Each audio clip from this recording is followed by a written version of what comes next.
Nora, welcome to the show. Thank you. Thank you for having me. It's great to be here. So if someone comes onto your social media pages, they will see that, you broke up with a long-term partner, you quit your job, you went traveling full time, and it kind of sounds like the classic kind of fairy tale of going to go and explore the world and find yourself. But I want to know the behind the scenes of that. What actually happened? It sounds like it was very simple, but these things never are. So talk me through, yeah, who you are. No, it's so true. It was not simple at all. And I think putting it into bite-sized pieces on social media like loses parts of the story. So I think longer form content like this is a great way to kind of tease out the actual details. So I was a lawyer. I studied law. It was like my passion. I really wanted to be a lawyer my whole life. And then I did, and I practiced for a couple of years in workers' rights law, like going to trial very often. It was very stressful and very busy. And it was a very toxic, ironically, it was a very toxic work environment for me. And there were several points where I just knew I had this feeling where I wasn't doing what I wanted to do. Like I was missing out on so many moments in life that I saw my other friends kind of living out. And, simultaneously, I was in a 5-year relationship, and I had this moment where I felt like if I stayed on this path, my life is going to look like something 10 years from now that I don't necessarily want it to look like. I'm going to be probably still working at the same law firm with the same person, married, maybe having kids. And those are all things that I was told that's like success, right? But I don't know. It reached a point where I thought, I don't think I actually want this. And it wasn't until so when I was working as a lawyer, I was working remotely actually because the pandemic changed everything for law. So in January of 2023, my boss actually let me work remotely from Colombia for a month. So I was in Medellin, Colombia, and that was one of the first times that I had met so many other people around my same age that were either working remotely, full time, traveling the world full time and working remotely, and or had quit their job and were traveling. And it gave me a different narrative to what success can be in your, mid to late 20s, early 30s. And that was a real turning point for me when I thought, okay, actually, this is something that I can do. It's not crazy for me to think that this isn't the life that I want, because look at all these other people that I really cherish and have made such great connections with who are doing something different. So actually, before the night before I was supposed to fly back to San Francisco from Colombia, I sent my resignation email and I quit my job. And basically, I was just going back to San Francisco to kind of like turn in my work laptop and, camera, all that stuff. Um, and then, I mean, there's so much to the story, but while I was in Colombia as well, my partner and I ended up splitting up. And I think it was kind of a long time coming, but it was really difficult for both of us because, we lived together for 3 years. We survived the pandemic together. We were both in grad school at the same time together. And, we were big parts of each other's lives. And I think in the end, it was much more like a best friendship than an actual like romantic relationship. And that was the other thing where I was like, I don't know, I think I deserve like love, like real romantic love. And I saw so many people when I was in Colombia, like, traveling with their partners. And it was, I don't know, it just opened up a new door for me. So yeah, that was all January, February 2023. And ever since then, I have been traveling almost full time. When I first quit my job as a lawyer, I knew that my work environment was uniquely a very toxic work environment.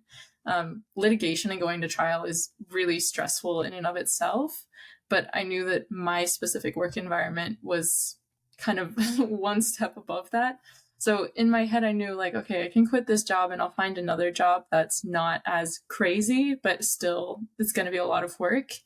But at the same time, I didn't want to go back to being a lawyer, at least immediately, because at least in the US, it's really uncommon to take gaps from work and from school. Like, I went straight through from high school to college, from college to law school, and then law school to practicing law. And I never took time for myself to even ask if this was something that I wanted. It just felt like the right thing to do. And so I thought, okay, this is the only time in my life where it's going to be somewhat socially acceptable to just travel and kind of go on my eat, pray, love myself journey. That's what I called it. And so, yeah, so I left for Mexico for a month. And then, this whole time I'm just posting on social media to kind of share like my experience with people. I wasn't planning to go anywhere with it. And quite frankly, when I was in law school and when I was practicing, I never used Instagram or TikTok. I hated social media. I had no time for it. And when I moved to Colombia to work remotely, I thought, oh, this is kind of cool. Like, this is really unique. Like, no lawyers are working from Colombia and like they're stationed in San Francisco. All of my friends are stuck in San Francisco. So I was just sharing it for fun. And then, as I started traveling full time and not working and just sharing my experience, having quit my job, gotten out of a big relationship and going on this huge journey, my page started gaining traction to the point where brands started reaching out to me. And I thought, oh, you can actually like make money from this. This is nice. I don't have to live entirely off of my savings. So yeah, so we kind of transitioned into that. And yeah, I don't know how far you want me to go into it, but I love how you've literally like summarized probably the most significant years of your life in 6 minutes. And you're like, that was me. There we go. We can end this podcast now. We're all good. There's so much more to it. It's really difficult to summarize. And even when you meet traveling, you meet new people all the time and they all want to know, like, what's your story? Where are you from? What do you do? And it's so hard for me to put in like 3 sentences what I just told you, because I feel like it either doesn't do the story any justice or it's like oversharing. It's like they don't need to know that much about you. Actually, you can just send in that 6-minute clip and like, listen to this, and you'll get it all, and we're all good. But like, yes. I feel like there's so many different directions we can just delve into right now. But the first thing that you kind of mentioned was you had this dream. You wanted to go to law school. You wanted to be a lawyer. You wanted to do that thing, and you did it. Firstly, you achieved that, which is not something that you just kind of breezed over it, which is it's a massive achievement in itself. But then you looked at other people doing different things, and then you thought, oh, I actually want to do that, and it kind of links into that fear of missing out. Social media itself can be hugely like that. The grass is always greener somewhere else, and all of these things. And maybe if you did quit your job and you look back and you thought, oh my goodness, like all of these people making loads of money and living their corporate lives and dressing in all the lovely clothes and whatever. But how did you decide, okay, this is actually not just something that I'd like to do in terms of, oh, it's the grass is always greener, I'd like to do that. Like, it takes a lot of courage to decide to completely change your path from, obviously you could go back to law if you wanted to, you have the qualifications, but to quit your job that you didn't easily get, no one just lands a really easy law job. It's a difficult place to put yourself in.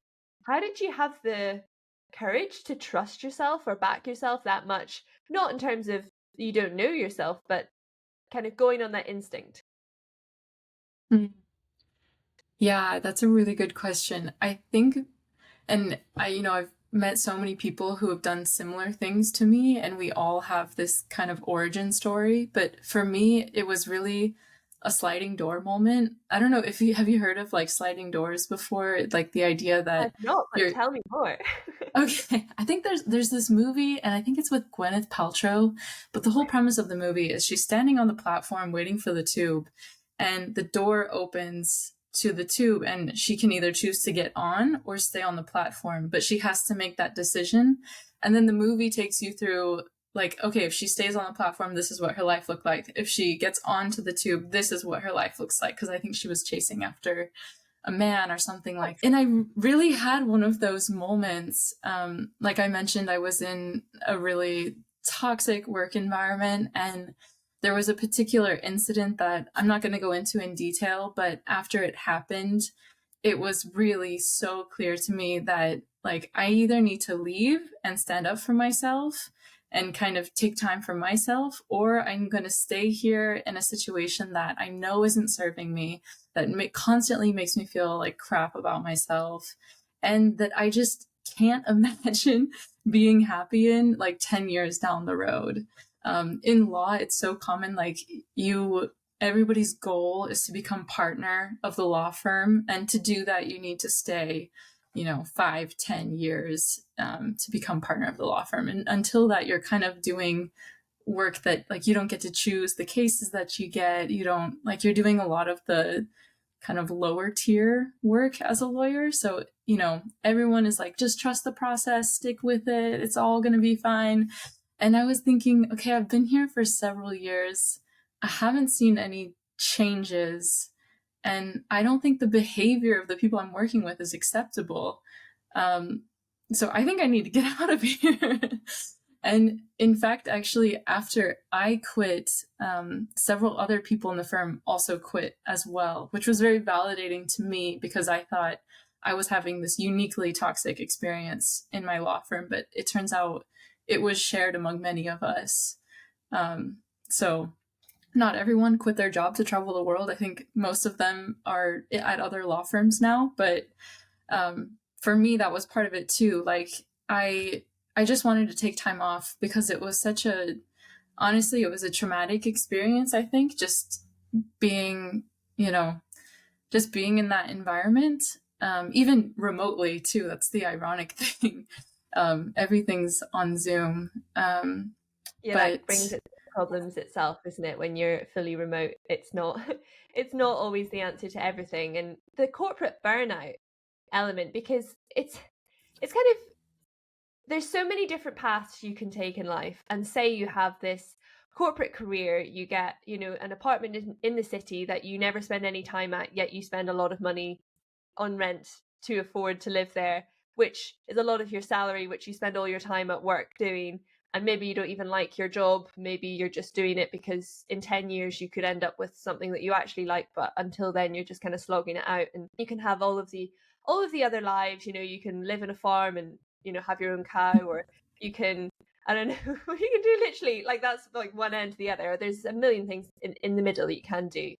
And do you think that there's a commonality of the actual corporate burnout? Is that a thing that you do see in that environment, where obviously a lot of your colleagues and contemporaries will all be in kind of a similar corporate space to you? Is it actually not all it's cracked up to be? Yeah, I think for sure. My situation's a little unique because I wasn't doing like the typical corporate kind of law. So my situation was a little unique because when you do workers' rights law, you're working for people who have been fired or discriminated against, and they don't have money to give you up front. So you only get money from them when you win a case, if you settle the case or if you go to court and you win. So because of that, we weren't in a very glamorous like corporate environment. It was much more kind of how like a nonprofit is run, like more social impact kind of litigation. But I will say that a lot of my friends who went to law school, we have a lot of debt coming out of law school. So they went into kind of the more big law corporate setting. And yeah, we're all living in San Francisco. It's extremely expensive place to live in. It's, you're just paying to live there so you can go to work, because we were all working at least 80 hours every week on a good week. And if you're in trial, it's much more. It's closer to like 100 hours a week. And it's not healthy.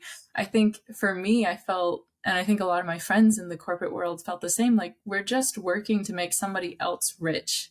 And that why that we went into law for is becoming more and more diluted and further from what our day-to-day life looks like.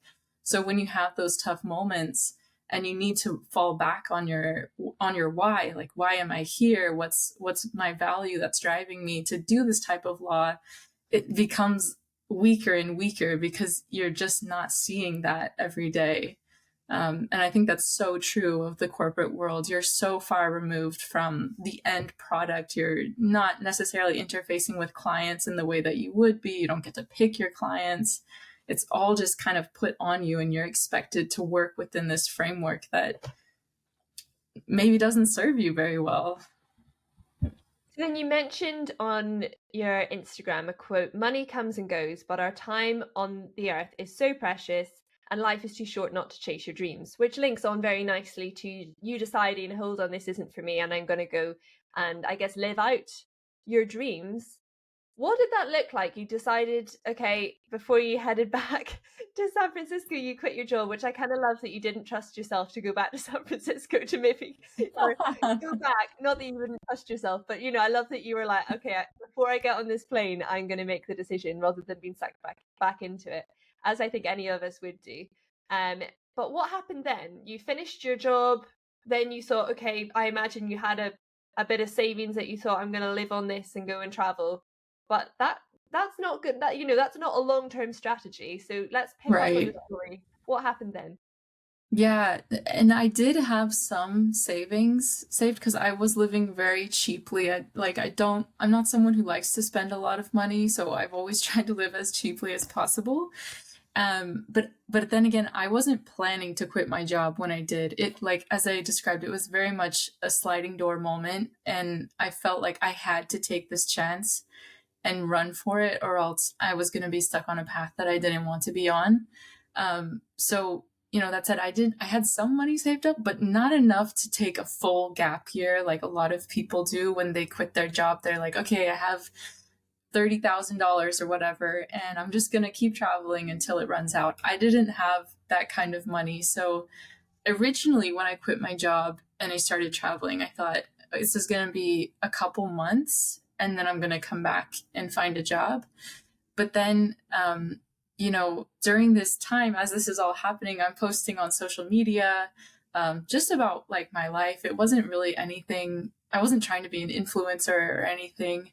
I was just posting kind of honest reflections of how I felt. And I've always really loved kind of traveling to places that people don't typically travel to. So I was sharing like kind of unconventional adventures in my own life and then also in these places that I was going. And it started picking up traction around June of last year. And it got to the point where brands were reaching out to me. And, I realized, oh, like this is actually something you can make money with. And it's not something I had ever contemplated before because I was so anti social media. And because my following, I think at the beginning of 2023 was maybe 800 people, and it was just like my friends and family.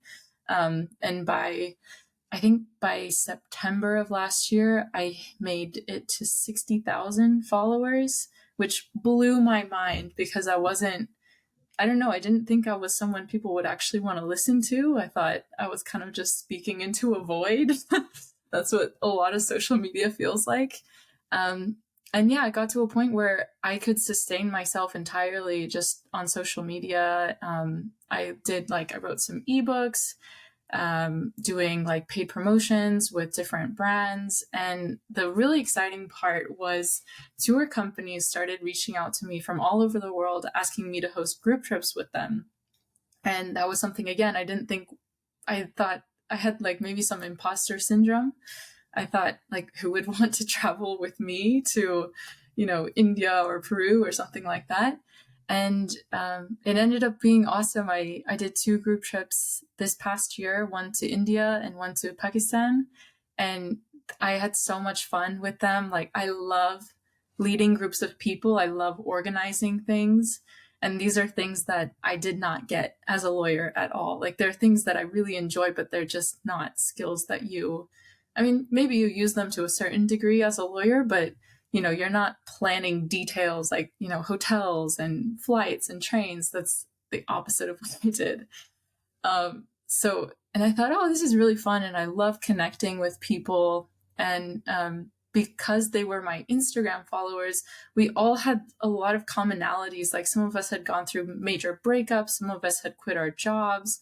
Some people were kind of in between these 2 stages or just curious about that lifestyle. So we really just connected, and I had so much fun on these 2 trips that this past summer, I thought, okay, why don't I take out the middleman and I will just plan trips myself to different places? Like I have a lot of contacts all over the world. Why don't I use those contacts and I will plan the trip? I will be the travel agency instead of working like with a European travel agency that's sending people to India or something like that. And so, yeah, so recently I just launched my own travel agency, which was not on my 2024 bingo card at all. But here we are. And that's been kind of my full-time thing recently. Like we have trips coming next year. We're trying to do one every single month next year. And so far we've almost sold out 3 of them, which is really exciting. So that's been kind of that's my baby. That's my new project. Amazing. Yeah, that sounds super interesting, and a really good way to travel, I guess, as well, if people want to do that and go to places that they never usually would go to. But so you quit your job, and then where did you go? In a condensed period, just can you list off the places that you hopped to and from over when did you quit your job? Was it the start of 2023 you quit your job? So 2 years. Yeah, I quit my job like I think it was February or January of 2023. I was in Colombia at the time, and then I flew home, turned in my laptop, packed my bags, and because when you quit, you give in your 2 weeks notice. So on my last day of my 2 weeks, that night, I flew to Mexico, and I was in Mexico for a month, and I had so much fun. Came home for a little bit, and then I was in Europe for May through September. I did like a whole Europe tour, mostly in Eastern Europe. But what was so cool about that was that a lot of my trip was based around meeting up with people I had met in Mexico or Colombia. I had so many European friends that were trying to escape the winter and go to Colombia or Mexico in like January, February, March. So when I went to Europe last year, I was a lot of my hopping around was like, okay, I have a friend in Munich, I have a friend in Milan, I have a friend in Istanbul, like just going around and seeing them, and then kind of building my own trip into it as well. And it was so much fun. Like I have a special place in my heart for the Balkans, like Albania, Bosnia, Montenegro. I spent a lot of time there last summer. So, okay, since quitting my job, I've traveled to 28 countries, I believe, or no, 23, I think, somewhere around there. And I won't list all of them off, but some of the like really cool ones that I've loved have been like the Balkans, Albania, Bosnia, Montenegro, Kosovo. I spent a month on an island off of Denmark, which was really cool. I did that this summer, working on a farm on an island in Denmark. It was so random, but so awesome. I've done India and Pakistan and Turkey, Colombia, Ecuador. Yeah, a lot of really, really cool places, and a lot of places that there wasn't a lot of tourists, which is kind of my favorite place to go. Like when you can really feel like, because there's no tourists there, they're not trying to cater their culture or their experience to tourists. It's just a very like local culture, like take it or leave it kind of thing. And those experiences I find are the most interesting when you're traveling, because that's like, you really want to know the country when you go. You don't want to know this kind of, I don't know, catered to or curated experience, right? So I had a lot of those, like in India and Pakistan, Turkey. Were there any specific circumstances that you think back to and you had a moment when you thought, oh my goodness, this is so bizarre that I'm here doing this right now? Any moments that just stick out in your mind? You're like, this is so weird. Not necessarily like terrible moments, but do you know what I mean? That kind of surreal, like, eh? Yeah. So many of those moments. And I think those moments are important because you need to have the hindsight, like that this is such a unique experience and it gives you so much more appreciation for what you're experiencing. I would say when we hiked to the Nanga Parbat base camp in Pakistan this year. It's the 9th highest mountain in the world. And there was nobody on the trail. It was insane. And it was one of the most beautiful things I've ever seen in my life. And I was getting paid to be there because I was on a group trip. And it was just one of those things that I thought, if you had told me that I was going to do this like in 2022 or something, I would not have believed you. I would have thought you were crazy. And here I am, and it's happening, and it's so much better than I could have imagined. I think that was one, like, I think just living and working on a farm on an island off of Denmark was so random, but it was such a good time. Um, like they had a bison sanctuary on the farm, and we just rode our bikes all over this island. We would go do like a cold plunge in the morning, and then we'd go to the bison sanctuary, like see the bison hiking around. It was like, it's so random. There's so many of these random moments that just, even at the beginning of this year, if you had told me I was going to do that, I wouldn't have believed you. And it makes me so excited for every time I go out to do a new trip, because I just think like there's so many people that I don't even know exist right now that I'm going to meet, and they're going to be amazing. Like they're going to change my life in some way. There's so many moments I'm going to have that I could never have foreseen, and they're going to be some of my favorite moments of this year. There's so many places that I don't even know exist that are going to become some of my favorite places. It's so exciting that there's so many possibilities every time you leave. And I think it makes leaving a little bit less scary, because it can be a little daunting when you're embarking on this huge trip and you don't have like a return flight home. You don't know when you're coming home. You don't know where you're going to go. But to me, I just like, wow, there's so much that can happen here. And time again, it's like the universe has shown that there's so much to see, and you just have to be open to it. Have you ever looked back and had a moment of regret? So no part of me has ever regretted quitting that specific job. Parts of me have even recently thought like there's so much more stability to having that job.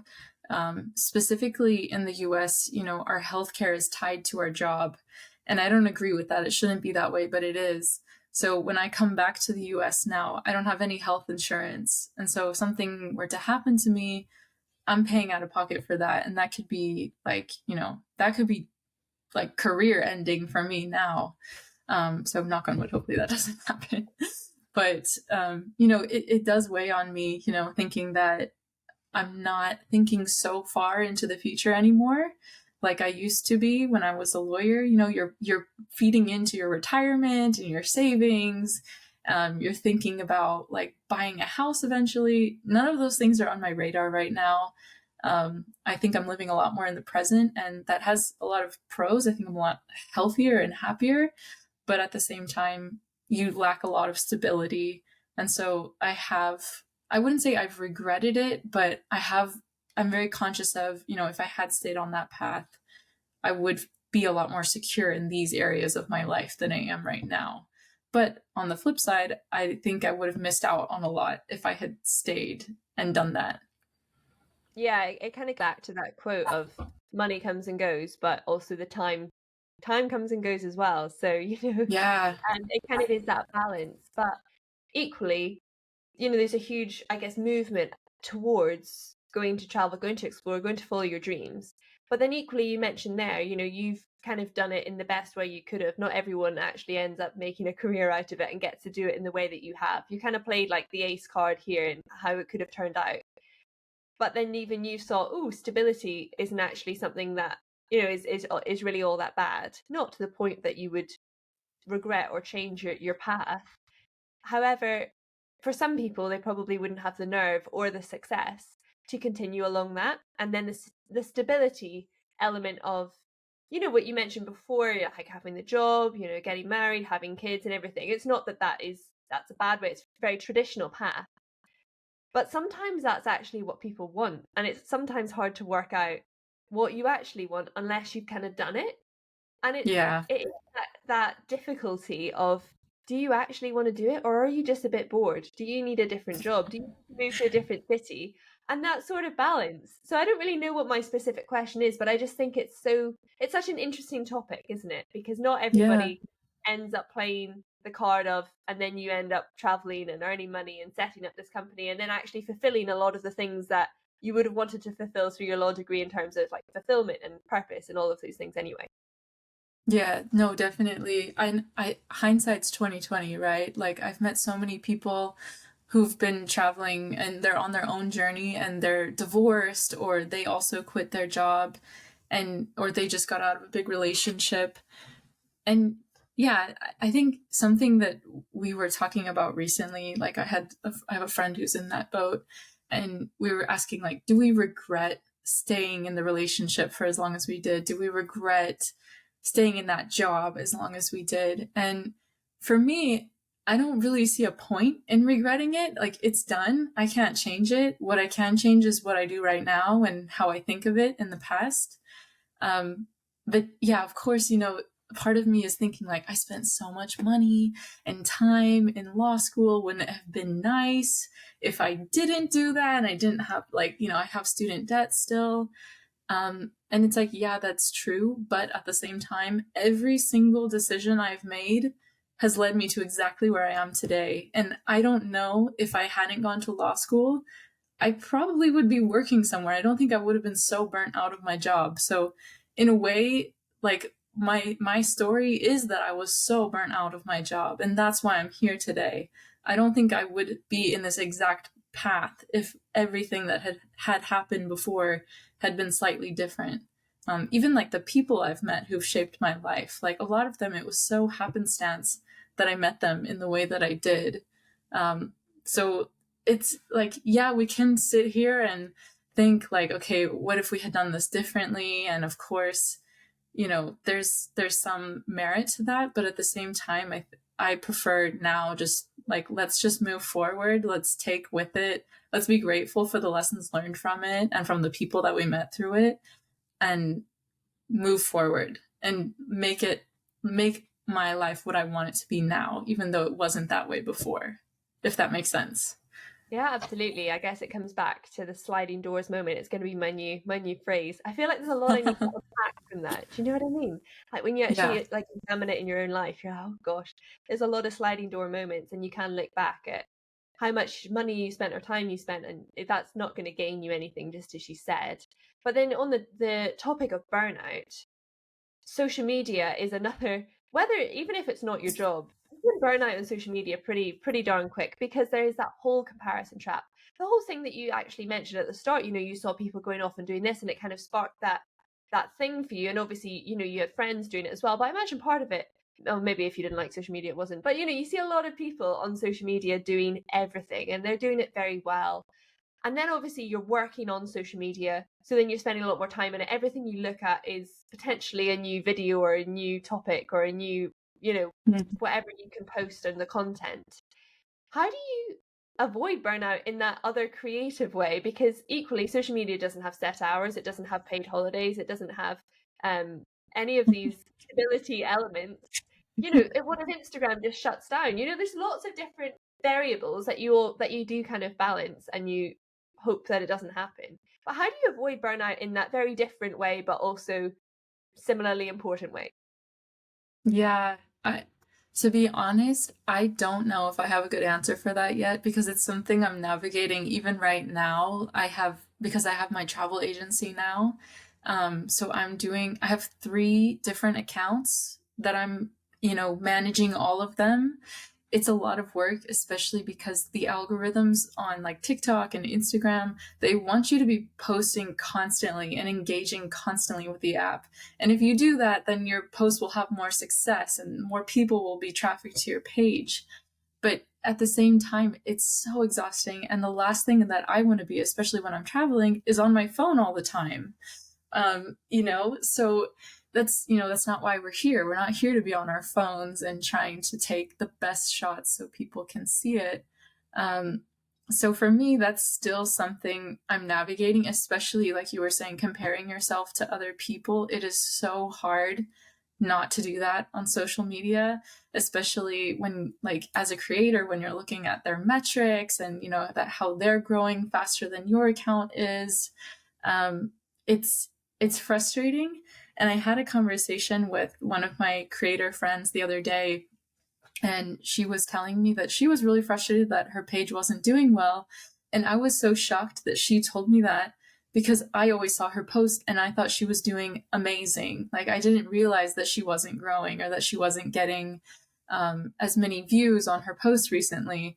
And I think it's all like we're all just kind of faking it till we make it. And maybe outwardly we have this really confident persona, but we don't really know what we're doing. You know, I think with the algorithms, they change all the time.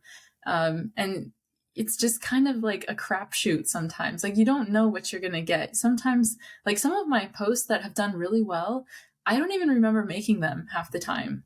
And then the post you put a lot of effort into, you get like no views on it. And you're like, okay, well, that sucks. But I think for me, just reminding myself like not to take myself too seriously is a big thing. And like I still struggle with comparing myself to other accounts, but I'm also making a conscious effort to just engage more with those accounts and support those accounts, because I think one of the keys to success with the algorithm is like supporting like similar accounts to you, like engaging with their content, saving it, sharing it, talking to them. You actually get a lot more out of that when you start doing that. So it's been kind of a nice way to be like, okay, the key to success is like people helping people, not me trying to make the best trend or for me trying to distance myself from them. It's actually, I'm more successful when I bring myself closer to them and when we build like actual friendships out of this, which is something I didn't see coming. I actually have so many Instagram friends that I've never met in real life, but I actually talk to a lot of them more than like my friends from home sometimes. So it's this weird phenomenon that I did not see coming at all. Yeah, exactly. And that's the beauty of it as well, the communication that you can have all over the world. So that is definitely when it works right. But equally, Yeah. when the algorithm decides that no matter how many hours you spent on a post, it's just not going to boost it, that is unfortunately the flip side of it that everybody I think has experienced. And it is Yeah. painful, but it's okay because it's part of it. Do you think Yeah. it's sustainable, your lifestyle now? Is it something that you would choose to sustain and keep doing? Is it a long-term thing? That's a really good question. I'm navigating that right now. I think for me, what's not sustainable is traveling as quickly as I have been. I love slower travel. I think it's so much more sustainable trying to stay like 1 month in each place you go. This year, I did not do that at all. And before I came home a couple days ago, I was so burnt out and I was telling, the people I was with that I was so excited to go home and kind of just be a vegetable and not really talk to anybody for the month that I'm here. Because you're just socially, you're really burnt out. Physically, you're burnt out because I don't know if I am always sick when I'm traveling. There's always like a little part of me that's sick, even if it's just like a little stomach bug or something. It's kind of just part of traveling. But when you're traveling a lot, it exposes you to a lot more stuff. So you're just constantly like never feeling 100%. You don't have control over your diet. You don't have a gym to go to. So you have to really work to create stability in terms of like your physical and mental health. That's much more difficult than if if you have a home base somewhere. So ideally for me moving forward, I would love to keep traveling. And, I have this travel agency now, and it's really important to me that I go on as many of those trips as I can so I can make sure that the brand is what I want it to be. But at the same time, I would love to have like a home base somewhere, preferably in like Eastern Europe, like an apartment where between trips I go back there and it's kind of like my home, and maybe I have some house plants and, I can Airbnb it out when I'm not there. That would be super ideal for me, because coming back to San Diego every time, it's really far away from Asia and Europe, and it's super expensive to keep coming back and forth. So having somewhere central would be the dream. I don't know how I'm going to do it, like with visas and everything. It's such a nightmare. I've been looking into them for a while, but hopefully I'm manifesting in 2025 that I'll have like a little apartment somewhere, even if it's just like a 1-room studio. That would be amazing. Just something to call mine, I think that's kind of one of the themes of traveling is like nothing is really yours except for what you carry on your back. And I'm so detached from like, the clothes in my backpack. I donated all of them before I came back a couple days ago. but it would be nice to just feel like you have ownership over something, like that something feels like home. Because even, now I'm in my like childhood bedroom right now, and it doesn't feel like home either. I feel like I'm constantly in between places, but never fully in one, if that makes sense. Yeah, it's funny because the concept of home, I think, is created for a reason, because it's not just a house. Home is where it's your space where you can relax, where you're safe, where you have your things, whether it's even like animals have like a little hedgehog that lives in our garden. He has his little home, wherever it is, like he'll bring his little things in, and like it sounds silly, but everybody has some sort of home, whether it's a big grand place or whether it's literally outside in a little spot where the animals go, as they do. And I mentioned to you before we started recording, but me and my husband lived in France for the last year in the French Alps, which is amazing. But we went with a carload of stuff, and just drove out. Can't fit a huge amount in the car, especially when you've got 3 bikes in the car. There wasn't a lot of Oh, stuff, and we went to a furnished place and we lived in 2 different apartments when we were out there, which was great. Very much Airbnb style, so done as kind of as you would expect. And I did miss our stuff because we had lived in a house before, so we put all of our stuff, we stored it away. But I did miss the stuff, not because it's just nice stuff, but because you want to have that home feel that there's a bit of security, a bit of comfort, a bit of, okay, I can relax, not, this isn't anything that belongs to me, and I don't even own these plates or the cutlery or anything, which sounds so silly, really. But it is just having that home base, and it doesn't matter mm-hmm. how nice it is or how ugly it is, even if you love how ugly, it really does not matter what it is, because if it's yours, then that's all that really matters. And it's funny that, Yeah. isn't it?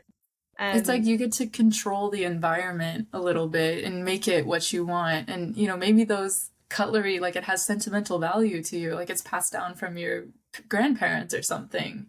You don't get that from exactly. an Airbnb. And even if you hate it, it's still yours. That's the thing. It's like, oh man, I really hate that, but at least it's mine. Yeah. It's as simple as that. Sometimes it's quite funny. Um, but if someone is listening to this and they're in a corporate job and they perhaps can sympathize with the feelings that you were saying, they work all the time and they're feeling a bit burnt out, and obviously, the culture is very different from Europe and the UK to America in terms of holidays and what people do and what I guess is allowed to do in that sense culturally. However, if they what would you recommend to them? They can't quit their job for whatever reason. Let's say they can't quit their job, but they're thinking, is this it? Like, am I just trapped, or is there any in between? Yeah, definitely. I think the pandemic changed so much in terms of like what working looks like.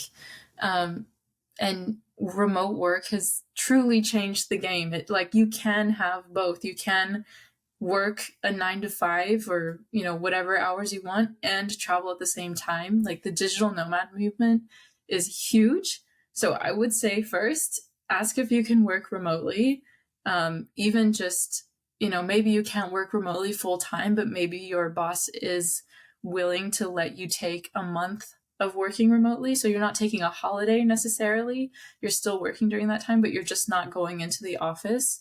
That is huge because there's so many places around the world that have stable Wi-Fi that you can make a little home base out of, but it's still experiencing something new. You can be a digital nomad, you can live that life even if it's just for a month. Maybe they'll just let you do it a month out of a year, and then you still have your holiday time too, so that's not being touched at all, and I think that's important. But I think that's like, it's awesome. Being a digital nomad myself, my business is fully online. It's been really awesome. In October, I was working from a farm in Colombia. I was living on a farm the whole month, and they had a co-working space on the farm, and we would all just work there. I've co-worked in Turkey and India, um, Germany. Portugal is huge for digital nomads. There's so many awesome places you can go that don't even have to be that far away. Like you can stay in the same time zone, but still experience something different. And what's really cool about the digital nomad movement is there's so many people who are a part of it. and they're all really interesting and like-minded people.